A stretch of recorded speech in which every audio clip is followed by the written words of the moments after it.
guitarist, vocalist, songwriter, and one of the frontmen of the Allman Betts Band. Duane Betts, thank you so much for joining BMG's 20 in 20 today. How are you doing? Cool. I'm doing well. Thanks for having me. Yeah, good to see you. Thank you for joining you as well.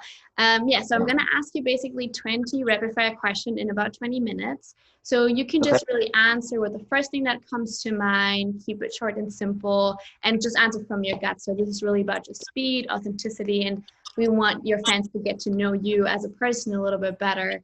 And so what's behind the Allman Betts Band? Okay. Cool, right on. I'm into it. All right, cool. So you were born in Sarasota, Florida, and then when you're a teenager, you moved to Malibu. And I really feel like every city has like a very distinct melody. So how have those two places influenced your musical sound, you would say? Well, I mean, I think wherever you're brought up in your earliest childhood memories, I mean, everything kind of gets inside of you, into your fabric. And I think that just kind of becomes you. So everything that is you comes out in your music. You know, I mean, my family, my dad's family's from Florida, so I guess you'd call them kind of old Florida, like, you know, what you call old Florida. But yeah, I mean, I just have really great memories, and I mean, a lot of that stuff comes out in your songwriting. I think the feeling you had when you were a kid, you know, maybe the camaraderie you had with your friends in your neighborhood, you know, the afternoons going to the beach, and the memories of, I mean, I remember distinctly, you know, falling asleep in the car coming home from the beach, being all sandy. I remember that feeling, you know, and then getting home and jumping in the pool, and the smell of dinner being cooked, like barbecue, you know. Like, but then food. So you have that, and then Malibu. I mean, Malibu is a really special place to me too, and it's obviously known for stars and having a lot of money, but it's much more than that, you know. It's the history of Malibu, it was kind of like the Wild West, you know. Back in the day, you know, no one wanted to live there. It was just the boonies, you know. And then the music history there, all the musicians, Neil Young and Fleetwood Mac, and I think you know, some of the, you know, Dennis Wilson, and all of the music history there. There's actually a lot of really cool history, and there's a lot of really amazing energy out there. So I kind of, all that stuff kind of draw from that, you know. Music is very evocative, very powerful, and sometimes you can say just as magical as kind of falling in love. Do you remember the very moment that you fell in love with music and you knew that's it, that's what I want to be doing? No, that's an interesting question. I honestly, I wouldn't say I remember an exact moment, you know. I think it was just kind of a falling in love with it, maybe, over time. I just know that it was around since my earliest memories. It was around, and there was instruments around, and I've told this story, but I picked up a guitar and I tried to fret chords, and it was really difficult, and I didn't take to it, and I got frustrated with it, and I wanted to play drums, so I got a drum set, and then I became a drummer, you know. At a really young age, I started playing drums. So I think it just kind of evolved from there. And, you know, you listen to records, and you kind of grow. And then how did that switch come about, the switch to guitar? I just got kind of, I just started picking up the guitar and just noticed that I started, I had kind of, some stuff started coming to me, you know. I started hearing intervals, you know, and started, I started being able to pick up songs. Like, I could hear, if I learned a song and then I'd hear another song, I mean, there's only 12 notes, right? So the relationships between those notes, there's only so many relationships. So I'd hear that same relationship in another, and then I'm like, well, hey, that sounds like that other song. Let me go and do that. Oh, and I figure that out. And then I'm like, oh, I can figure this out. And yeah, I mean, I was playing drums in bands, and I just, we'd take a break and I'd go pick up the guitar, you know, my friend's guitar, and start doing what he was doing when we were playing. And I was like, wait, I can do what he's doing, and So just you start were getting better. like drawn to it. Yeah. Yeah, I just got into it. It just kind of naturally flowed, and it started becoming easier for me, and then I realized that there was a lot of glory in just hitting an open E chord with distortion really loudly. I mean, that's kind of an eye opener when you can learn how to play an E chord and turn up an amp and just play a guitar just full blast. I mean, it's an amazing feeling. So the guitar being such an expressive instrument, what stories do you like to tell when playing? It depends what the goal is that you're trying to reach. But in a song, Autumn Breeze, for instance, off of our first record, that song is a really, it sets up for a really nice, expressive solo, and you can say a lot. And when you're really having fun with it and you're really on, it's like, I kind of look at it like, if I'm really comfortable while I'm playing on an improvisational thing like that, I'm kind of backing myself into a corner, and then like I get out of the corner, and it's kind of weaving and bobbing, I guess, Yeah. And there's a way to play like that you're just kind of having fun. It's like you're a dolphin playing in the ocean. You're not worried about trying to impress anybody. Does the audience sometimes influence your solo when you have the freedom to go wherever you want to go and what you feel in that moment? Or is it more something that happens within you? You feed off the audience with the energy. If the audience is giving you, it makes it easier to give out energy. But also some nights when there's no pressure and maybe the crowd isn't giving anything, you can just have fun and try stuff you've never done. I mean, you want to try stuff you've never done every night. And on a song like Autumn Breeze, just for instance, that's a song you can really stretch the framework on what you're supposed to play or what you should be allowed to play,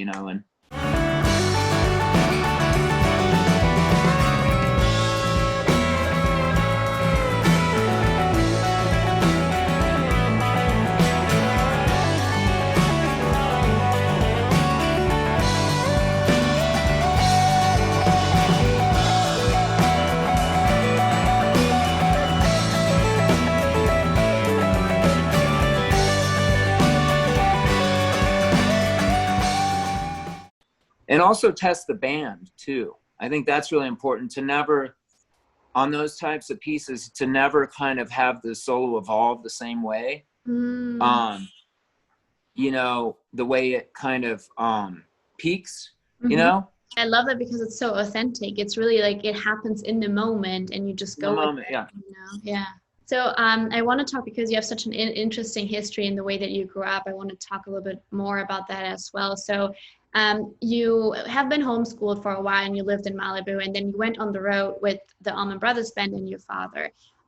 What did the road teach you that you can't learn at school? Because not a lot of, teenagers have that experience. So I fell in love with touring and being on tour. So I was all for it, and it was an amazing thing, and I got to hear great music, but every night, I probably missed out on some high school kind of prom night or whatever, but I think I caught up after.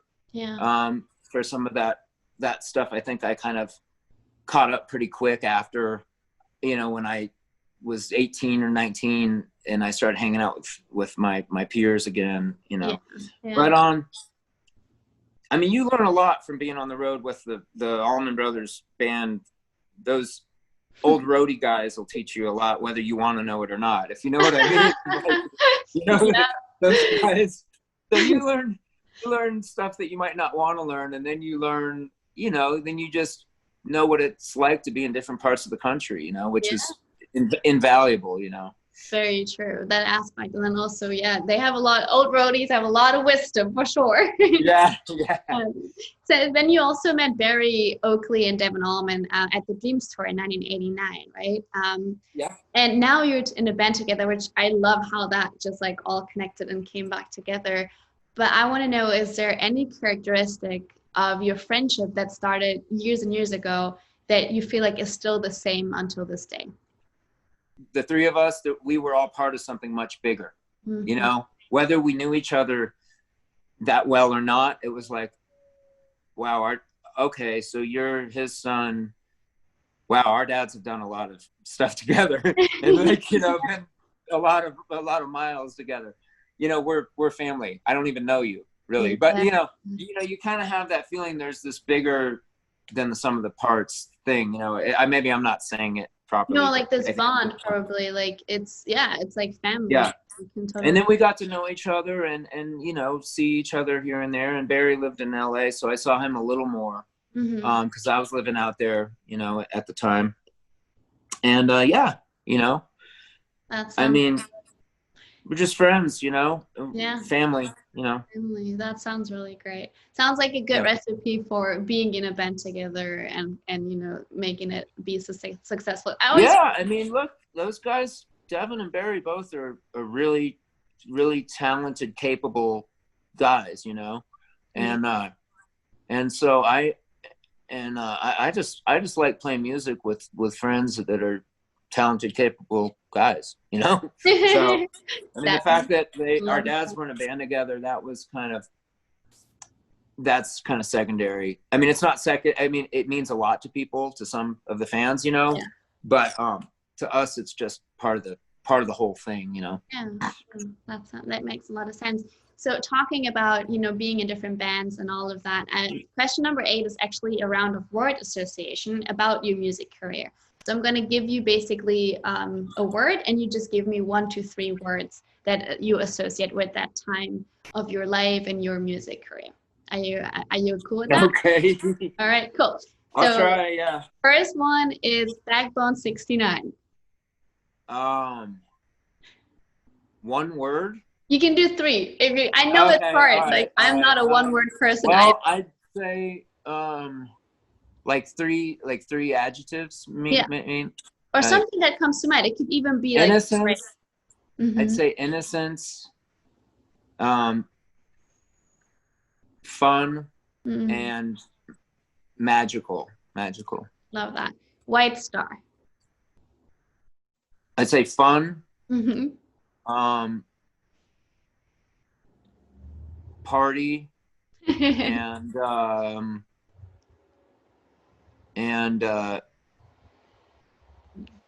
rock and roll. For some reason, I kind of knew that was the third term. Next one is touring with DOS. I'd say growth. Growth. That was a very big growing period for me. You know, musically, and they're a great band, so they're good friends of mine. Most definitely. Playing guitar alongside your dad and his group Great Southern.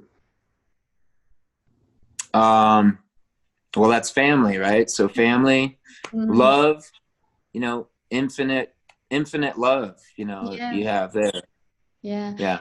Your first solo record, Duane Betts Sketches of American Music.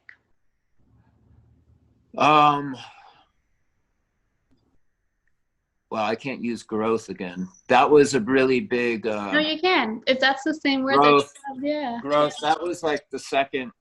That was a big thing I did when I got sober. I made a point that I made a timeline, and I made a goal that I wanted to release a record by this date.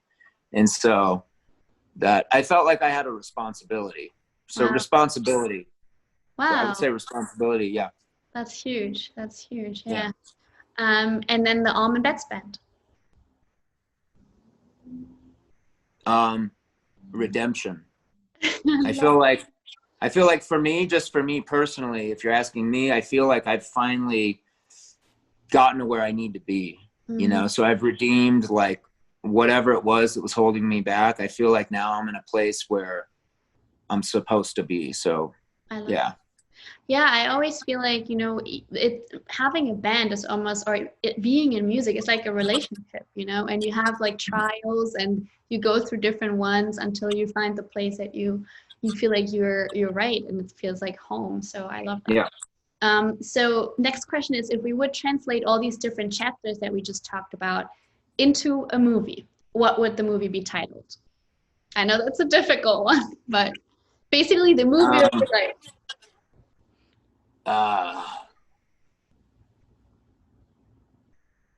the things that happened to get me where I am now. No, I don't know.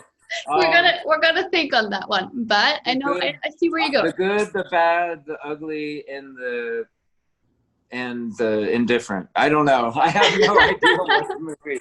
I don't know on that one. All right, cool. So now we're already at halftime at 10 questions, and I want to basically switch the gear for a second and ask you that if you could ask any musician that are alive anything that you ever wanted, who would you ask what?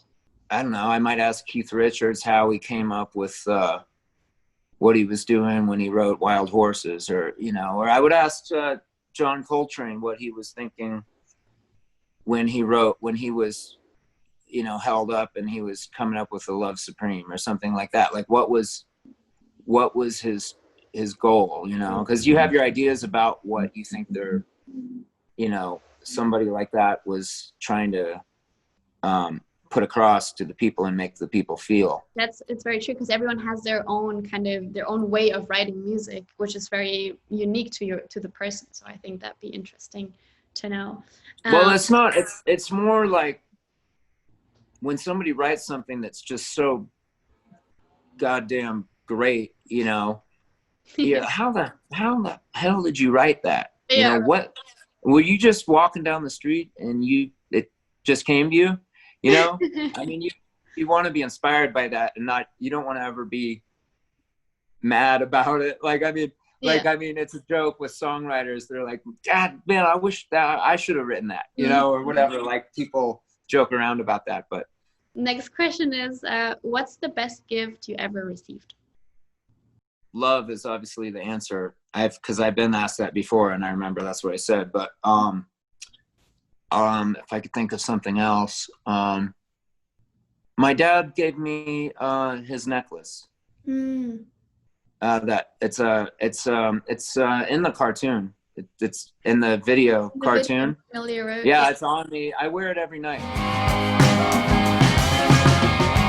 My old man said this before. You have to aim for what you're looking for. Never waste your time, 'cause the days are long but the years fly by. Sweet magnolia road, take me home, take me home. That's it. And there's a really great story about that, but I'll just say the necklace. The necklace with the arrow. I would love to hear the story if you want to tell it. All right, I'll do it quick. Yeah. So I asked him if he had any kind of old necklaces, like in a drawer somewhere. Mm-hmm. Not that one, because he was wearing it. And I was thinking like stuff from the 70s, maybe turquoise or whatever. It's just something that and we were on the West Coast. This was like 2014, I think. Maybe 2012, somewhere around there. We were on the West Coast doing a run, and I'd asked him at the end of the run before that, so we had like a week off or a few weeks off, and then we did the West Coast run that was a week, and he hadn't mentioned it. So I was like, well, he forgot. It's cool. I don't want to keep asking him. I'll just look at it. I'll look when I go to the house down in Florida. I'll look in the drawers, maybe ask him then. So the tour ends, and we're at my sister's house up in Northern California. Mm-hmm. And we spent a few days there, my dad and me and my stepmom and my sister, her family. And he, and my girlfriend at the time, my ex-girlfriend, and he said, he didn't say anything, and I didn't ask him about it, Mm-hmm. And then we went out to Mexican food, and he was about to go to sleep, and he was in bed, and he was taking his necklace off to put it on the armoire or whatever. And and I was about to leave the room, and he turned around and he said, "Hey, Duane," and he had it like this, and he goes, "Hey, I wanted you to know, he's like half asleep, he's like, "Hey, I wanted you to know I didn't forget about that necklace you was asking me about. And I couldn't find one, but here, I want you to have this one." Wow. And I didn't, he made that, and he'd been wearing it for 15 years or 20 years, you know. But anyway, you know, it's got a deer antler and an arrowhead he found. It's all like organic material. Yeah. But anyway, so I said no. I said no. I don't want to take that. You know, that's yours. And he's like, why, you don't like it? I'm like, no, I like it. It's cool, but you're still wearing that. I don't want it. I don't want to take it off of you right now. And he was like, okay. So we went to sleep. Then we got up early. We left, and I went back down to Southern California. Get off the plane, and we're unpacking. And my ex-girlfriend at the time, as we're unpacking, I turn around and she has it. She says, yeah, he wanted me to give this to you. So that's the story. That's a beautiful memory. Every time you wear it, you probably kind of think about that, which is yeah, it carries the spirit. It's good medicine. I mean, that's why he wore it too, but he gave it to me. So it's the same thing, but it's actually passed down from him. So lovely. So now we talked about the past and your upbringing and everything. Now we want to talk about the present. So my first question is, what's currently on your mind first thing when you wake up in the morning? Well, honestly, my wife and I, we have a puppy. He's 6 months old. So my first thought these days is, I slept good. Is Willie up? And is he up? Where's Willie at? Because I take him out. I take him out to go to the bathroom. Can Willie make a cameo on the camera? Is he around right now? Yeah. You want me to get him? Yeah, I would love to see Willie. Willie. Oh no. Yeah. Here's my little buddy. Here's my guy. Oh my God, he's so fluffy. Yeah. Are you gonna give me a kiss? Give me a kiss. Oh yes, there you go. Oh my God. Hi Willie. Thank you. You're so cute. Say hi to Leia. He likes to bite a lot too. He's the cutest dog. He's so adorable. Demon's also made a cameo, so I think that should be a thing now. Oh my God, so adorable. Well, let's continue with the questions. I have the next question basically is more word association, and it's just going to be about the songs that you currently listen to. So first is, this song makes me feel at home. Makes me feel at home. Mm-hmm. Well, I'd probably pick Blue Sky. I'd have to pick Blue Sky, my dad's song, Blue Sky. Yes. Absolutely. That makes me feel at home. Yeah. This song brings me back to high school times. But actually, you said you were on tour, right? You didn't really go to a high school. I don't know. I mean, during my high school years, like when I was 13, 14, 15, 16, I was really into a lot of stuff. So It's not like I was just listening. But I was into a lot of the alternative, like early 90s stuff. I mean, I think the early 90s was a really cool time for music because there was a lot of stuff happening. But I liked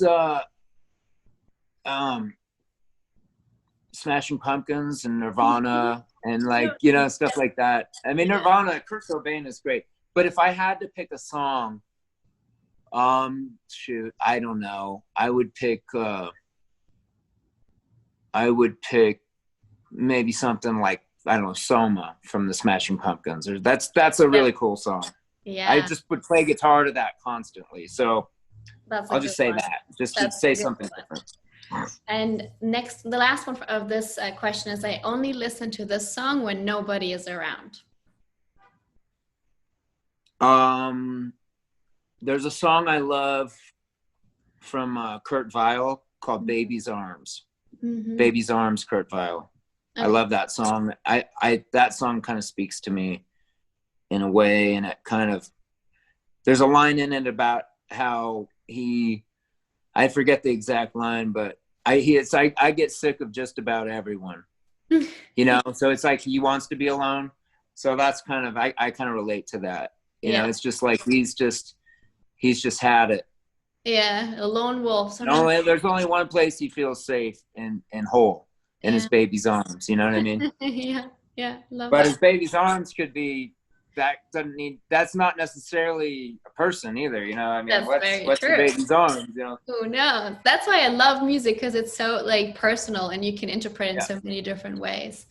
Okay, cool. What's something that nobody knows about you? Something that you would tell us now Oh, nobody knows. not many people know my first name is Forrest. Oh, I didn't know that. Yeah. Yeah. Wow. My first, yeah, my, and not many people know my dad's first name is Forrest too. Oh, wow. So my dad's Forrest Richard, and I'm Forrest Dwayne. So Love that. yeah. That's a I beautiful think, first name, actually. Yeah. yeah, I mean, I don't think that anybody ever intended to use it, because my dad didn't go by his first name. So it was more just like, let's Forrest. And actually my mom told me my name means, Dwayne in Gaelic means like singing. So forest literally means of the forest. So it's of the forest singing. Wow. So I don't know. I'm not trying to, that's just what my mom said. Okay, so now I want to talk a little bit about your debut album with Allman Betts Band, and then also what's to come with your new album. So I feel like your debut album, Down to the River, has this really unique earthy sound. And in our last interview, we already talked about how it kind of combines different genres. And for me, music sometimes is more than just like listening to it. It's rather like you can feel it, you can smell it almost and taste it. So Yeah. if Down to the River would be a dish, how would it taste like? What would it be?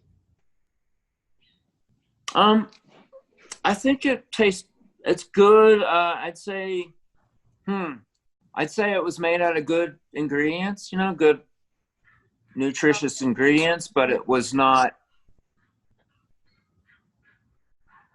maybe maybe a pot roast. I love that.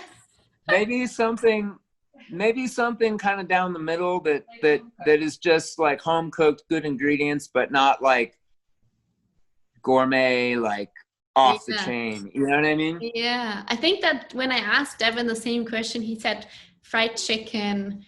And what did he say? He said that you guys ate a lot of fried chicken when you were at Muscle Shoals, I believe. We did. Yeah. We also had fajitas though, because there was some good Mexican food there. But oh my God. But yeah, I love that's about all we ate. It was like one night was fried chicken, the next night was fajitas. All right, let's go have fried chicken again. Well, that definitely sounds delicious.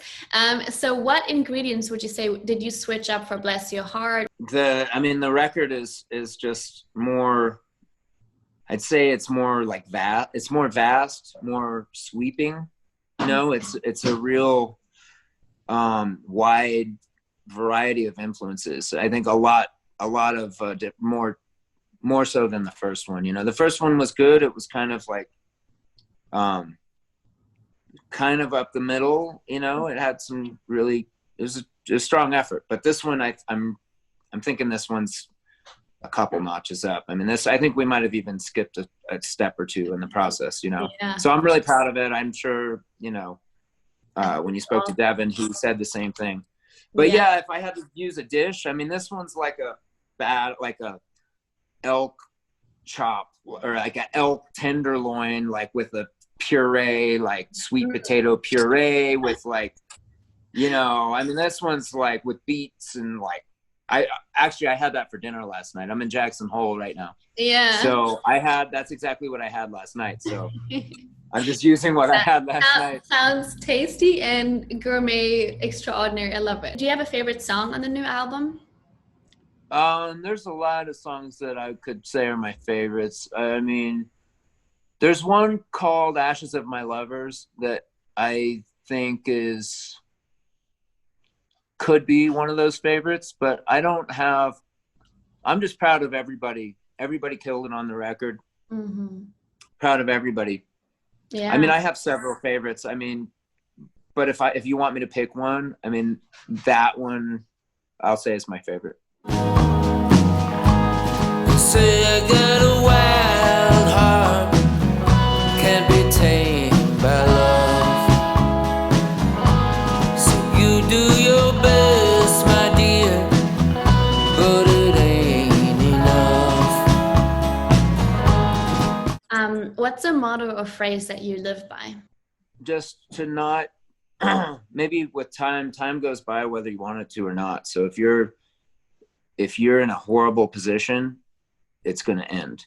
It's going to pass. If you're in a position that you seriously are thinking, man, I wish I could just fast forward 6 months. If you can't do that, but you can just wait it out and it'll go by. And before you know it, it'll be 6 months and you'll look back and be like, remember that night that I said that? So, and also when things are really great and you don't want times to end, you have to understand that you know, that it's going to end. Everything has to end. So you might have to, if you're on vacation and Hawaii and you have to go back to work in the snow in Chicago, then you might have to do that, you know. but yeah, more the first thing. That's the thing that I've used a lot is just to remember, man, just get through this, and before you know it, 6 months from now, you're going to look back. And very, very, just like also just go with it, go with the flow and be in the moment, I think is what I'm hearing also. Yeah. I mean, all that stuff too. Yeah. I just don't say everything I want to say. So you took the words out of my mouth. That's all right. Okay. So now we're already at the last question. And the last question is, what are you grateful for today? I'm grateful for my amazing family, for my lovely wife who does so much to make me the man I am and able to do everything that I'm able to do. I wouldn't be able to do it without her. And my puppy, Willie. And we're hitting the road. We're doing a little road trip today. We're actually driving down to California to go hit the beach for a couple weeks, you know, because I live there too. So yeah. But I'm just thankful for the abundance that each day brings, you know. I mean, it's there for the taking, you know. If you want to feel good, I mean, go walk up a mountain. Yeah. And you'll feel better. Yeah. You know? I mean, I don't want to do it. I don't wake up and say, man, I can't wait to walk up a hill or like a big or a mountain, really. I mean, yeah. But like, you know, I sure feel good when I do it, you know. Today I don't have to because I'm getting in a car, so it's a day off. Very true, but I think it's you can manifest what you need and want in your life, and also nature definitely always brings me back to just being thankful. So have a really great road trip. Thank you for joining us today and answering all these questions. Yeah, I'm so happy that we got it, and yeah, it's always good seeing you, and look forward to seeing you in New York City, hopefully. Yeah, hopefully we get to listen to your new album somewhere live and not over Zoom, you know, but yeah, times will get better. This shall pass, right? It shall pass, yeah. COVID shall pass, yeah.